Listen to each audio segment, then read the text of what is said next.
ಸಾವಿರಾರು ವರ್ಷಗಳಿಂದ ರಾತ್ರಿಯ ಆಕಾಶದಲ್ಲಿ ಮಿನುಗುವ ನಕ್ಷತ್ರಗಳನ್ನು ನೋಡ್ತಾ ಮನುಷ್ಯರು ಒಂದು ಪ್ರಶ್ನೆಯನ್ನ ಕೇಳ್ತಾನೇ ಇದ್ದಾರೆ. ಈ ಬ್ರಹ್ಮಾಂಡದಲ್ಲಿ ನಾವು ಒಬ್ರೇನಾ? ಈ ಹುಡುಕಾಟ ಅನ್ನೋದು ಕೇವಲ ಒಂದು ವೈಜ್ಞಾನಿಕ ಕುತೂಹಲ ಅಲ್ಲ, ಇದು ನಮ್ಮ ಅಸ್ತಿತ್ವದ ಬಗ್ಗೆನೇ ನಾವು ಕೇಳ್ಕೊಳ್ಳುವ ಅತಿ ದೊಡ್ಡ ಪ್ರಶ್ನೆ. ಯೋಚನೆ ಮಾಡಿ, ಇಷ್ಟು ದೊಡ್ಡ ವಿಶಾಲವಾದ ಬ್ರಹ್ಮಾಂಡದಲ್ಲಿ ನಾವು ನಿಜವಾಗ್ಲೂ ಒಬ್ರೇನಾ? ಈ ಒಂದು ಪ್ರಶ್ನೆ ಇದೆಯಲ್ಲ, ಇದೇ ಇವತ್ತಿನ ನಮ್ಮ ವಿಶ್ಲೇಷಣೆಯ ಕೇಂದ್ರಬಿಂದು. ಇದು ಬರೀ ವಿಜ್ಞಾನಿಗಳನ್ನ ಮಾತ್ರವಲ್ಲ, ನಮ್ಮೆಲ್ರನ್ನೂ ಶತಮಾನಗಳಿಂದ ಕಾಡ್ತಿರುವ ಒಂದು ದೊಡ್ಡ ರಹಸ್ಯ. ಸರಿ, ಹಾಗಾದ್ರೆ ಬನ್ನಿ ಮೊದಲು ಈ ಮಹಾಪ್ರಶ್ನೆಯ ಆಳಕ್ಕೆ ಇಳಿಯೋಣ. ಅಂದ್ರೆ ಯಾಕೆ ಈ ಅನ್ಯಗ್ರಹ ಜೀವಿಗಳ ಹುಡುಕಾಟ ಇಷ್ಟೊಂದು ಮುಖ್ಯ ಅನ್ನೋದನ್ನ ನೋಡೋಣ. ಮೊದಲಿಗೆ ಏಲಿಯನ್ ಅಥವಾ ಅನ್ಯಗ್ರಹ ಜೀವಿ ಅಂದ್ರೆ ಏನು? ತುಂಬಾ ಸಿಂಪಲ್. ನಮ್ಮ ಭೂಮಿ ಬಿಟ್ಟು ಬೇರೆ ಯಾವುದೇ ಗ್ರಹದಲ್ಲಿ ಇರಬಹುದಾದ ಯಾವುದೇ ಜೀವಿ, ಅದು ಕಣ್ಣಿಗೆ ಕಾಣಿಸದ ಬ್ಯಾಕ್ಟೀರಿಯಾ ಇರಬಹುದು ಅಥವಾ ನಮ್ಮ ಹಾಗೆ ಯೋಚಿಸೋ ಬುದ್ಧಿವಂತ ಜೀವಿಗಳೂ ಆಗಿರಬಹುದು. ಶತಕೋಟ್ಯಂತರ. ಸುಮ್ನೆ ಈ ಸಂಖ್ಯೆಯನ್ನ ಕಲ್ಪನೆ ಮಾಡ್ಕೊಳ್ಳಿ.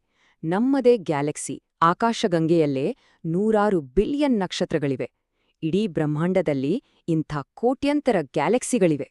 ಪ್ರತಿಯೊಂದು ನಕ್ಷತ್ರಕ್ಕೂ ಗ್ರಹಗಳಿರಬಹುದು.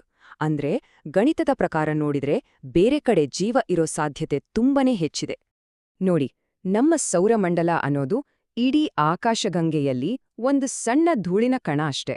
ಹಾಗಾದ್ರೆ ಇಷ್ಟು ದೊಡ್ಡ ಕಾಸ್ಮಿಕ್ ಸಾಗರದಲ್ಲಿ ಭೂಮಿಯ ತರಹ ಬೇರೆ ಗ್ರಹಗಳು ಇರ್ಲೇಬೇಕಲ್ವಾ? ಇಷ್ಟೆಲ್ಲಾ ಜಾಗದಲ್ಲಿ ಬರೀ ನಾವೊಬ್ರೇನಾ ಜೀವಂತವಾಗಿರೋದು? ನಂಬೋಕೆ ಸ್ವಲ್ಪ ಕಷ್ಟ ಅಲ್ವಾ? ಸರಿ, ಈ ಸಾಧ್ಯತೆಗಳನ್ನ ಪಕ್ಕಕ್ಕಿಟ್ಟು ವಿಜ್ಞಾನಿಗಳು ಉತ್ತರ ಹುಡುಕೋಕೆ ಏನೆಲ್ಲ ಮಾಡ್ತಿದ್ದಾರೆ ಅಂತ ನೋಡೋಣ. ಅಂದ್ರೆ ಈಗ ತನಿಖೆ ಶುರು. ವಿಜ್ಞಾನಿಗಳು ಮುಖ್ಯವಾಗಿ 3 ದಾರಿಗಳಲ್ಲಿ ಹುಡುಕಾಟ ನಡೆಸ್ತಿದ್ದಾರೆ. ಒಂದು, ನಮ್ಮ ಪಕ್ಕದ ಮನೆ ಅಂತಾನೇ ಹೇಳ್ಬಹುದಾದ ಮಂಗಳ ಗ್ರಹದಲ್ಲಿ ನೀರು ಇದೆಯಾ ಅಂತ ಹುಡುಕೋದು. ಯಾಕಂದ್ರೆ ನೀರಿದ್ರೆ ಜೀವ ಇರೋ ಸಾಧ್ಯತೆ ಇರುತ್ತೆ. 2, ಶಕ್ತಿಶಾಲಿ ಟೆಲಿಸ್ಕೋಪ್ಗಳನ್ನ ಬಳಸಿ ನಮ್ಮ ಸೌರಮಂಡಲದಿಂದ ಆಚೆ ಇರುವ ಅಂದ್ರೆ ಎಕ್ಸೋಪ್ಲಾನೆಟ್ಗಳ ವಾತಾವರಣದಲ್ಲಿ ಜೀವದ ಕುರುಹುಗಳಿವೆಯಾ ಅಂತ ಪರೀಕ್ಷೆ ಮಾಡೋದು. ಇನ್ನು 3ನೇದು ಸೆಟಿ ಅನ್ನೋ ಪ್ರಾಜೆಕ್ಟ್. ಇದರಲ್ಲಿ ದೊಡ್ಡ ದೊಡ್ಡ ರೇಡಿಯೋ ಟೆಲಿಸ್ಕೋಪ್ಗಳನ್ನ ಬಳಸಿ ಬೇರೆ ಯಾವುದಾದ್ರೂ ಬುದ್ಧಿವಂತ ಜೀವಿಗಳು ಸಿಗ್ನಲ್ ಕಳಿಸ್ತಿದಾರಾ ಅಂತ ಇಡೀ ಬ್ರಹ್ಮಾಂಡವನ್ನೇ ಆಲಿಸಲಾಗುತ್ತಿದೆ. ಆದ್ರೆ ಇಷ್ಟೆಲ್ಲಾ ಹುಡುಕಾಟ ನಡೀತಿದ್ರೂ ಒಂದು ದೊಡ್ಡ ಸಮಸ್ಯೆ ಇದೆ.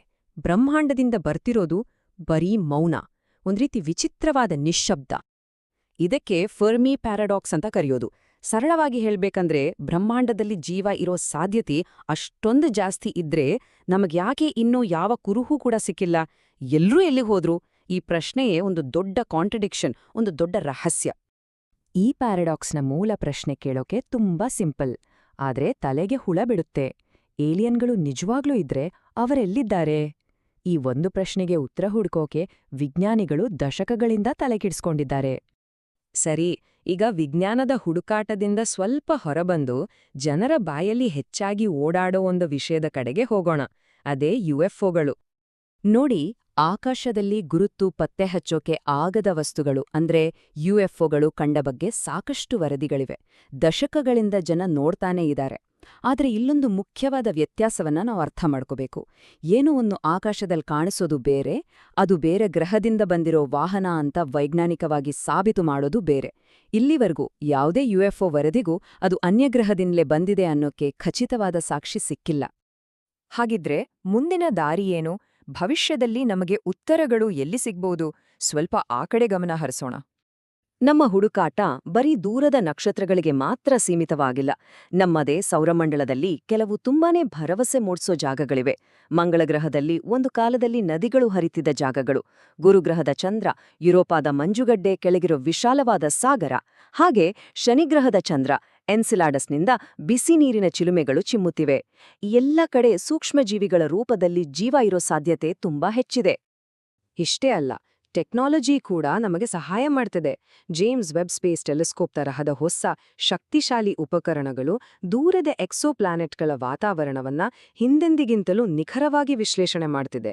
ಅಲ್ಲಿ ಜೀವ ಇರೋದಕ್ಕೆ ಬೇಕಾದ ರಾಸಾಯನಿಕಗಳ ಕುರುಹುಗಳನ್ನ ಹುಡುಕೋ ನಮ್ಮ ಶಕ್ತಿ ಈಗ ತುಂಬನೇ ಜಾಸ್ತಿ ಆಗಿದೆ.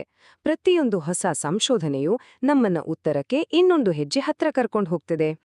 ಹಾಗಿದ್ರೆ ಕೊನೆಗೂ ಈ ದೊಡ್ಡ ರಹಸ್ಯಕ್ಕೆ ಉತ್ತರ ಸಿಗುತ್ತಾ? ಬಹುಶಃ ಒಂದು ದಿನ ನಾವು ಬೇರೆ ಜೀವಿಗಳನ್ನ ಕಂಡುಹಿಡಿಬಹುದು, ಅಥವಾ ಈ ಇಡೀ ಬ್ರಹ್ಮಾಂಡದಲ್ಲಿ ನಾವೊಬ್ರೇ ಅನ್ನೋ ಸತ್ಯವನ್ನ ಒಪ್ಪಿಕೊಳ್ಬೇಕಾಗ್ಬೋದು. ಎರಡರಲ್ಲಿ ಯಾವುದೇ ಉತ್ತರ ಸಿಕ್ಕಿದ್ರೂ ಅದು ನಮ್ಮ ಬಗ್ಗೆ, ನಮ್ಮ ಅಸ್ತಿತ್ವದ ಬಗ್ಗೆ ನಮಗಿರೋ ತಿಳುವಳಿಕೆಯನ್ನ ಪೂರ್ತಿಯಾಗಿ ಬದಲಿಸ್ಬಿಡುತ್ತೆ. ಅಲ್ಲಿವರೆಗೂ ಹುಡುಕಾಟ ಮಾತ್ರ ನಿಲ್ಲೋದಿಲ್ಲ.